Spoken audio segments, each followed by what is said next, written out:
만드는 언론 여긴 국민 라디오. 들어가겠습니다. 박원석 의원 나와 계십니까? 네네, 안녕하세요. 안녕하세요. 조금 네. 기다리셨죠? 연결 과정에서 조금 시간이 됐습니다.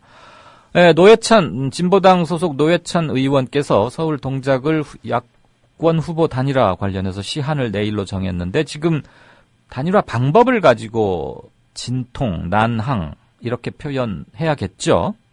네네. 현재까지 이 시간까지의 상황은 어떻습니까? 어제 정의당 노회찬 후보께서 저녁 7시 반에 기자회견을 열어서 네. 야권 동작을 위해서 야권 단일화를 위한 결단을 말씀하셨고 24일까지 되지 않는다면 노 후보가 사퇴를 하고 용민 후보를 지지를 하겠다는 네. 그런 배수의 진을 말하자면 친 거죠. 예, 예. 오늘 오후 2시 반에 두 후보가 만났습니다. 네. 그 전에 아침 9시에 기동민 후보가 일단 후보의 제안을 만나서 네. 선의를 가지고 진정성 있게 논의하겠다. 많은 분들이 기대를 했는데 결과는 일단 1차 회동은 사실상 접점이 없이 결렬이 됐습니다. 네. 단일화의 방식이라기보다도 특정한 방식을 좀 제안을 해주셨으면 좋겠는데 네. 이동민 후보는 사실상 노 후보에게 양보를 요구를 했고요. 네. 근데 양보라면 그건 협상을 할 필요가 없는 거죠. 그렇죠. 그래서 저희는 이번 선거가 중요하고 특히 동작을이라는 지역이 전체 재보궐선거에 가장 핫한 지역 아니겠습니까? 그렇죠.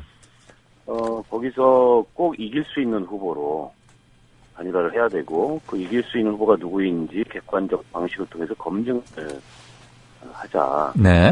그래야 이제 지지자들도 결집시킬 수 있고 네. 확장성을 가질 수 있다.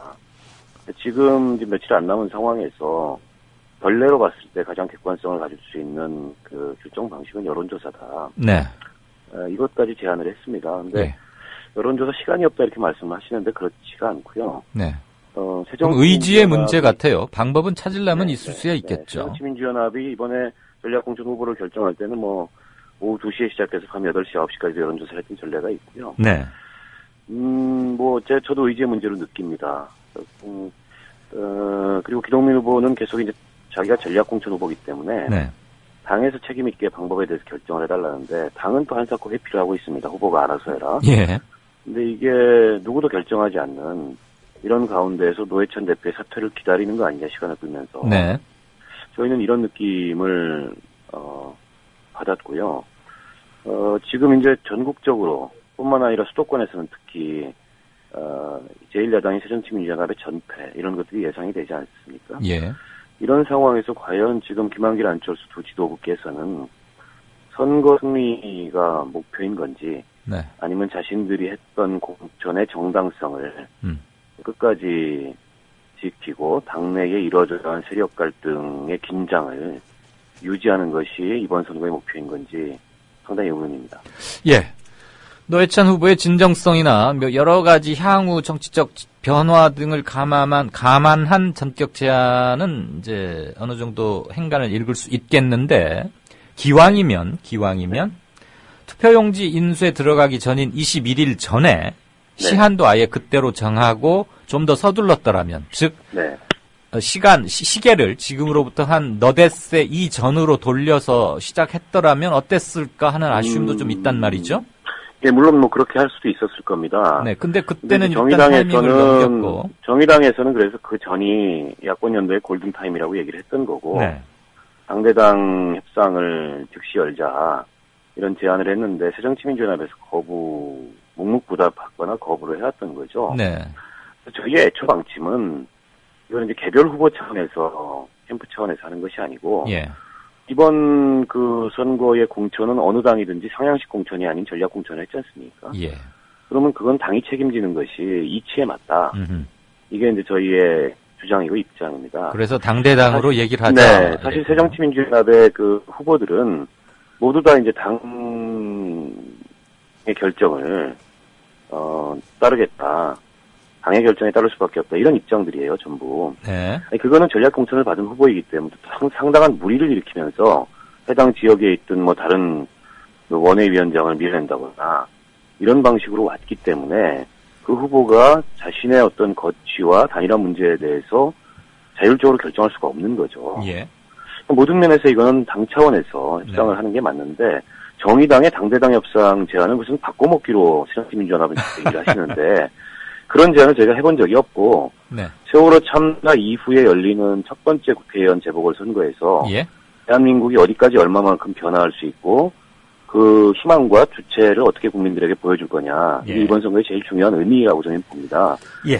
그러기 위해서는 그 야권도 혁신을 해야 되고 특히 이제 세월호 특별법 아직도 지금 공정이 되고 있는데 이 문제 어떻게 결론 짓겠다.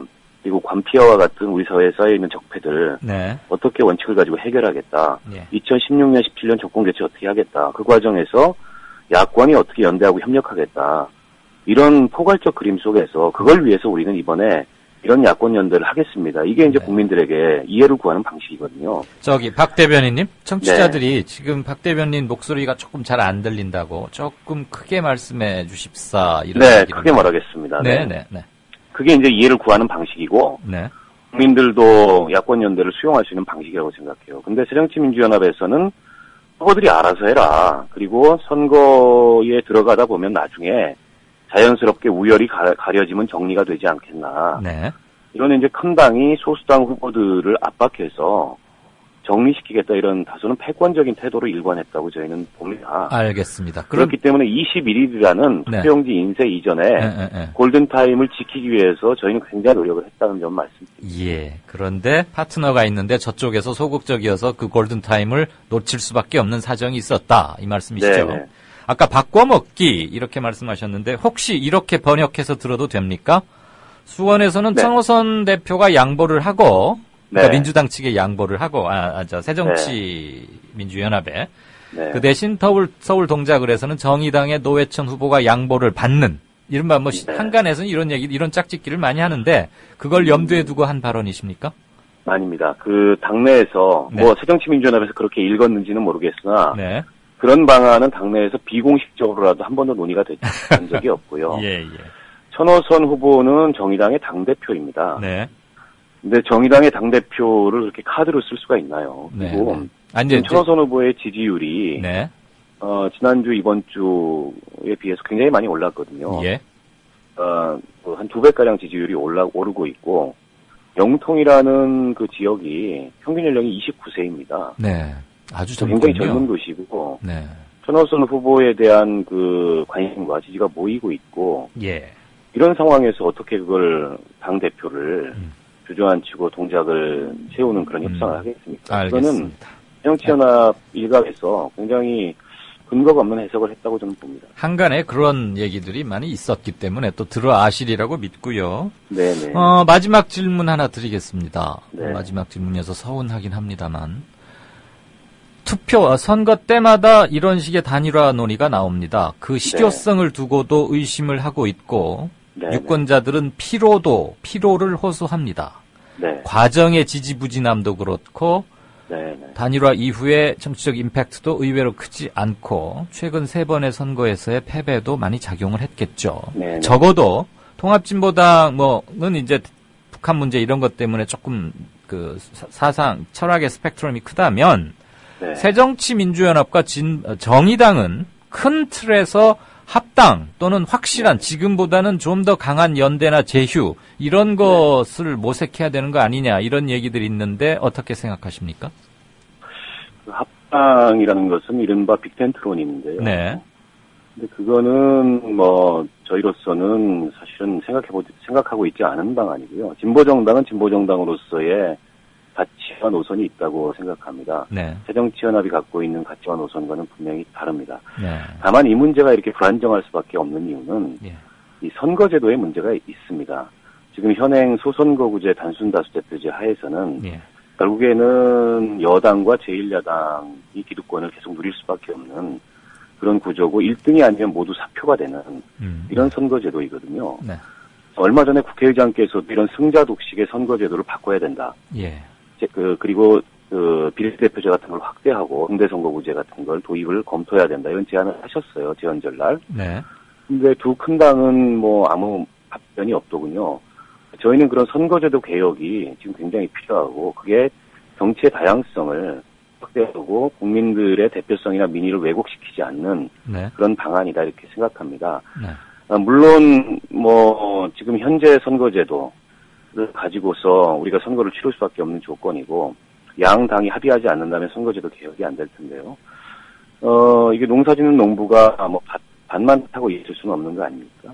이런 상황에서도 결국에는 진보정당의 가치를 우리 국민들께 인식시키고 국민들의 지지를 얻기 위해서 진보정당 스스로도 지금보다 더 혁신하고 네. 노력을 해야 된다고 생각하고요. 정의당이 지방선거 때까지만 하더라도 지지율이 미미했고 예. 인지도도 굉장히 낮았습니다. 지방선거가 끝나고 네. 이번 재보궐선거를 거치면서 의미 있는 변화들이 저희는 일어나고 있다고 판단을 하고 있고 그게 진보당 네. 내부에서만의 사기 진작용 의미 아닙니다. 있는 그렇지 변화가 않습니다. 아니고 네네. 일반 대중, 정치 대중들에게 확실한 체감으로 다가갈 수 있도록 우선은 뭔가 좀 네. 그렇게 되기를 저도 간곡히 바라겠습니다. 네네 고맙습니다. 네. 말씀을 여기서 끊는 듯해서 죄송한데요. 말을 네네. 끼어들려는 것은 아니었고요. 네네. 물론 마무리를 해주실 시간이긴 했지만 하시려던 말씀은 다 청취자분들께 전달이 됐으리라고 네, 보고. 마지막 그 말씀만 드리겠습니다. 네. 정의당의 지금 재보궐선거에 나가 있는 후보들은 네. 그리고 당은 이런 의미 있는 변화를 네. 소중한 씨앗으로 생각하고요. 예. 2016년, 17년에 정의당이 제3의 정치 세력으로서 네. 확고한 어떤 기반을 우리 국민들 속에 뿌리내리고 야권이 함께 혁신해서 정치 교체, 정권 교체를 이루는데 헌신하겠다 이런 말씀을 드리겠습니다. 예. 그리고 기왕에 노회찬 후보께서 많은 정치적 함의를 갖고 있지만 선제적으로 그리고 진정성 있게 단일화를 제안한 것이니까 그거에 대해서 네. 서로가 정말로 마음을 열고 네. 감동까지는 아니더라도 뭔가 의미 있는 단일화를 이뤄내는 그래서 반새누리 전선을 희망하는 사람들에게는 하나의 희망을 줄 수 있는 그런 계기가 앞으로 24시간이 되기를 바라겠습니다. 네, 끝까지 최선을 다하겠습니다. 네, 오늘 말씀 고맙습니다. 고맙습니다. 네, 지금까지 정의당의 박원석 대변인과 얘기 나눴습니다. 국민 라디오 지지하는 4가지 방법 아시나요? 다운로드하기, 별점 주기, 댓글 달기, 구독하기. 국민 라디오를 보다 많은 이들에게 전할 수 있는 가장 손쉬운 방법. 다운로드하기, 별점 주기, 댓글 달기, 구독하기. 잊지 마세요. 다운로드하기, 별점 주기, 댓글 달기, 구독하기.